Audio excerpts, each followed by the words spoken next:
Hi, I'm Alan Ross, and we are at Distributech 2025. We've got interviews with thought leaders, and we'd love for you to see what we've done here. Hey, thanks for joining us.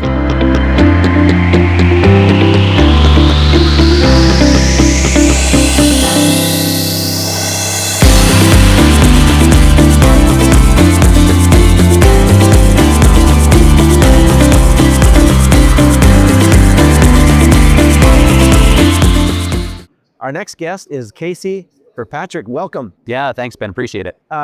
So, Casey, tell me a little bit about your role. I understand that you are the Director of Group Strategic Engineering. Is that right? Yeah, that's correct. Yeah, Okay. yeah. And tell me a little bit about your role, and then also a little bit how you got in the industry. Yeah, sure. So my background, I started as a United States Naval Academy graduate, did a few years in the Navy, and then as soon as I got out, I joined with National Grid, and I've been with the company ever since. So, No kidding. Well, Navy is a fantastic background. Yeah. I learned a lot of great habits there. Very grateful for the opportunity that I had there. And I've been with National Grid for the last 20 years. So I actually have my 20th anniversary this year. Oh, no kidding. Yeah, very proud of that. Oh, congratulations. Yeah, thank you. So you went from the Navy straight into National Grid, and Yep. was there some type of entry role that you grew into this director role, or how did that work? Yeah, I had a great first job with the company. It was an operations engineer position in Southeast Massachusetts.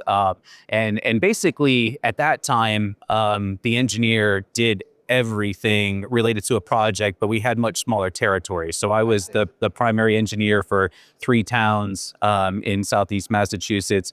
But I would do the design work, the engineering, the reliability, the asset management. Hands-on experience. Yeah, the right of way, close quarters. Yep. We used to go into the scheduling meetings every week to advocate for our projects. So it was really a great chance to learn ownership at an early stage in my career, which benefited me throughout. Did time in Massachusetts. I worked in our Waltham headquarters for about 1.5 years, and then got the opportunity to go back to upstate New York, which is where my wife and my family are from. Very good. Yeah.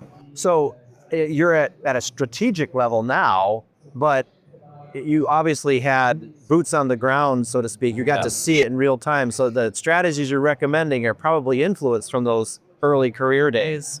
Yeah, absolutely. And National Grid has been great about giving me opportunities to try out a lot of different roles. It's funny because every time I am in a role, I feel like I know everyone in the company and what they do. And then I take on a new role, and my network and my knowledge of the company expands tenfold every time. It never ceases to amaze me. So, Wow, yeah. that's great. So tell me about some of the challenges that you're seeing in the industry, some of those big challenges that National Grid is facing and that you in particular and your team are looking at. Yeah, sure. So from the group strategic engineering role, over the past year, I've been working on 4 strategic engineering questions, looking at future of heat, looking at stable operation of a renewables-based grid. And so by that, I mean, as we integrate more solar and wind onto our system, what engineering challenges arise from that? And we know that there are different challenges at different thresholds. So, some challenges arise at 40% penetration, and then another round pop up at 60% and then 80% penetration. Right. We're looking at engineering delivery at scale, which is really how do we scale up our engineering talent and tools to face the challenge of volume that we have coming at us? Massive volume of just requests and from all over, right? It's not just the DERs, but there's all kinds of upgrades that are happening, right? Great investment right now. Yep. Yeah. Electrification of heat, electrification of transportation, AI-driven data center growth, microchip factories. Yeah. Wow. It's quite a mix. It sure is. Yep. And then the one I've probably been most involved with is climate change adaptation. Not a small topic. Yeah. Absolutely. Yeah. So what?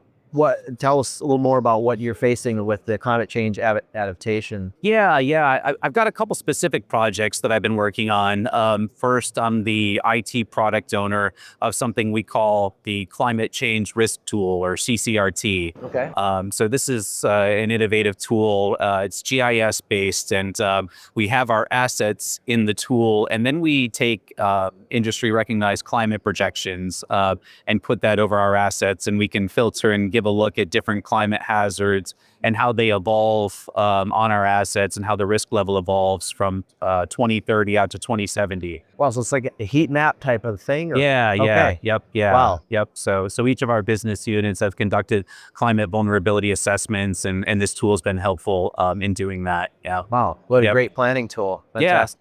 yeah, absolutely. And I'm also leading our efforts on wildfire risk assessment and mitigation, which Okay. is certainly big in the industry right now You as wouldn't well. imagine that the Northeast would have wildfire Sure. concerns, but as I understand, there have been some not by comparison small fires compared to say the West, but you've had some fires in the Northeast. Yeah, so we do consider wildfires to be a bit lower risk than some of the other climate hazards we face, like wind and high precipitation, icing, heat waves. But low risk is not no risk. Yeah, last year there were a couple 100-acre wildfires in the Massachusetts territory. So certainly something that we want to do our due diligence on.